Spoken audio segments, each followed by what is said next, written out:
All right, next topic. How do you know when it's time to get into and out of a relationship? It was always God's intention for marriage, for covenant, for loyalty, for purity. God will have you in a season where He wants you all to Himself. A lot of times people are trying to rush into marriage. They haven't even achieved proper relationship with God, which I think is a very bad idea. The devil is going to keep coming to you, tempting you once you enter into marriage, and he's going to bring along new challenges. And if you're someone that's not well versed in scripture and you don't even have a relationship with God to hear His voice in the spirit and to maneuver through ups and downs, I don't know how people function properly.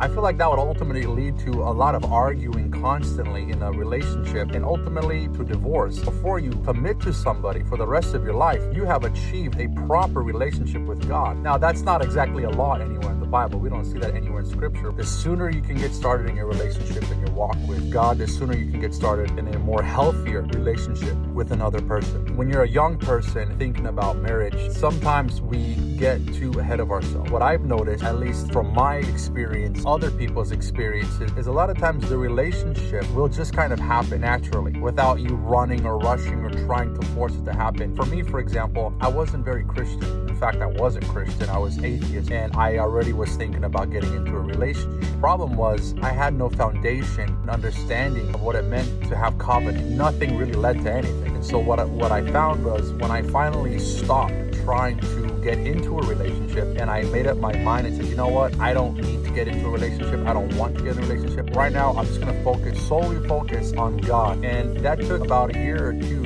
of really digging into the Word, really spending time alone with God, really growing in God, that all of a sudden, natural, without me trying to, I ended up meeting my wife. And things just slowly happened. They just fell in place. It just naturally happened. And next thing you know, we got married. And I've seen that play out many times in other people's lives where it just kind of happened. Put God first. I know that sounds cliche, but really do it. Stay in the Word. Seek God in the secret place. God knows what you want. God knows if it's the right move or not for you. If you're in a relationship that you feel like you probably jumped in too early and you're going to have to depend on your relationship with God to figure out whether you stay or leave. It really comes down to that. This whole video series is about me just boiling it down to the basics. I'm not going through every single scripture on these topics. It really depends on your relationship with God. Me and my wife, we both had this peace inside of us, even though things seemed, a little scary at the idea of it, such a big life-changing thing, but we had this peace and excitement. And this is why, again, it's so important to have a relationship with God. You're going to really need to lean on your relationship with God right now. Maybe it's better idea for you to separate at least for a season, and if you two really love each other, then you can always come back together. But that's a bit of a tricky one. The real answer to this is lean into the relationship you have with God, and if you don't have one, start there.